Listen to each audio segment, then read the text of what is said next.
Alright, my goal today is to climb Cashmere Mountain, which should be about a 20-mile round trip hike with around 6,000 feet of elevation gain. So it's going to be a very long day. And right now, I've been pack rafting most of this year, so I really do not have long hiking legs yet. So this will be a good test to see just how well my legs are doing. It's a nice little hidden feature. Hornet nest right next to the trail. At least early in the morning, they should be pretty calm.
Well, there's my first look at Cashmere.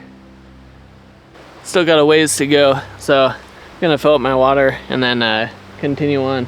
Supposedly it's only like another 4.5 miles and 2,300 feet of elevation from here, but it looks more than that to me.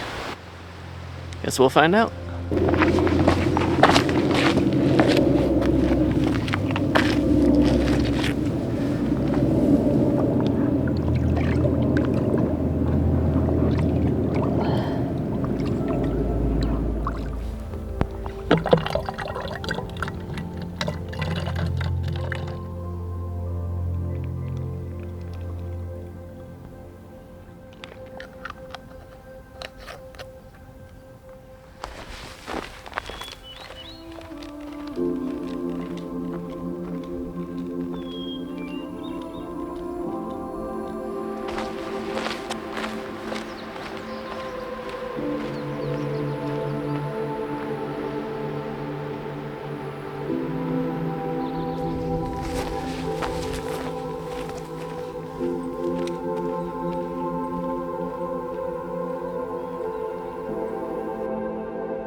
To follow the cairn or not to follow the cairn? That is a risky question.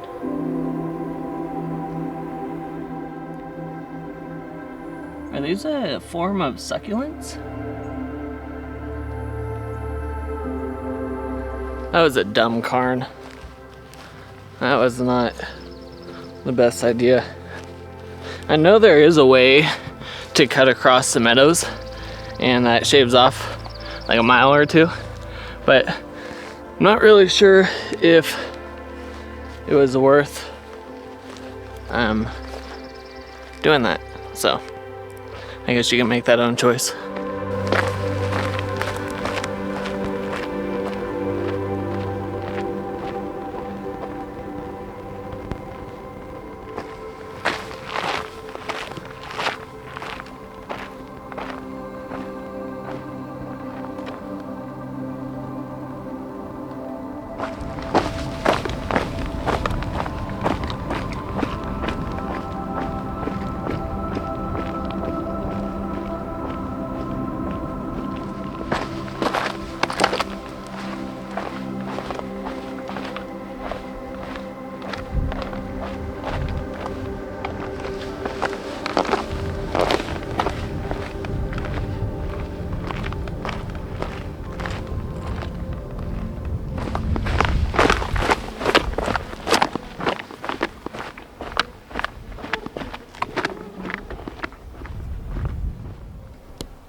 Excuse me.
Whew.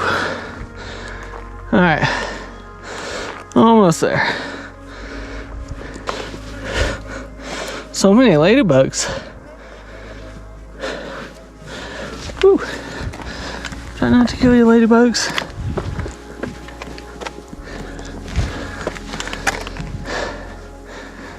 Whoa. They're fighting.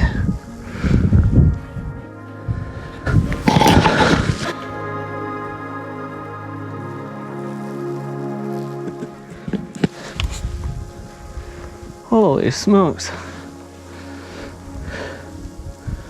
Phew.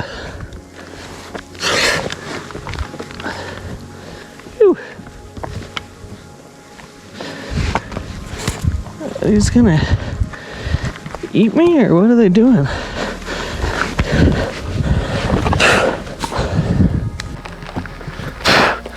Ugh.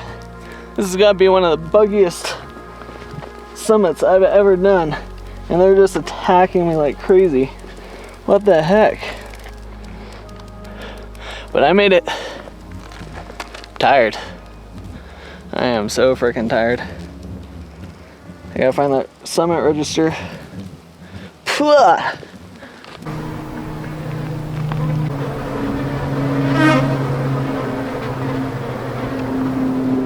Seriously, this might be the buggiest summit I've ever had.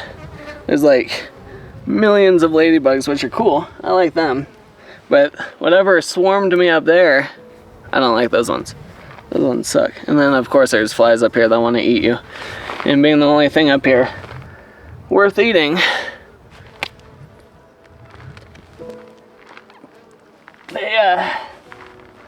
they just come straight at you. My legs did a lot better than I expected, considering I haven't hiked that much this season. I've done a ton of pack rafting, which is completely different. So I'm actually pretty happy with that. The problem I ran into is water consumption.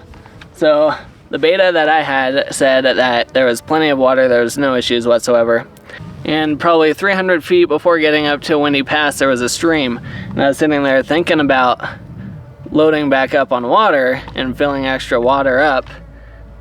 But because of that beta, I was like, you know, maybe I'll get lucky and there's some snow melting or something that I could get water from. And there's no running water. I did collect some snow, but trying to preserve water as much as possible, that definitely zapped a lot of my energy. So that was more exhausting than I expected. But you know what's not exhausting? Hitting that like and subscribe button.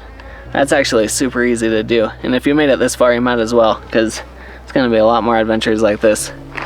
I'm gonna recover here a little bit and then probably gonna put the camera away on the way back down and try to get out of here because I wanna get into Leavenworth and get some ice cream because it is hot. I got up here about an hour and a half later than I expected because I'm slow. But hey, I made it. So if we're not hiking at all and going, what, 21 miles with 6,000 feet of elevation gain, I'm happy with that. And the views up here are great. And I saw Mr. Limpy, the goat down there. I don't know how he got injured, but he was still making his way around, which was good. Here's a fun fact for you. That ridge over there is, I believe the name is Jack Creek Ridge. And when that Jack Creek fire took off a few years ago, I think that was in 2017, I actually climbed that ridge and I watched the fire engulf that entire mountain over there. And I was on the phone with the ranger station and I was telling them what's going on because they were like, oh, it's just a little tiny fire that started a couple weeks ago from lightning strike. It's not a big deal. And I was like, it's a big deal. I'm watching it completely engulf this entire mountain. And so we ended up getting out of there, and then like the next day the rangers came in and evacuated everyone out of that zone. And then that's when the fire jumped the ridge down into Horseshoe, and if we would have stayed, we probably would have gotten cut off by the flames. So that's a fun little story from up in this region. Ugh.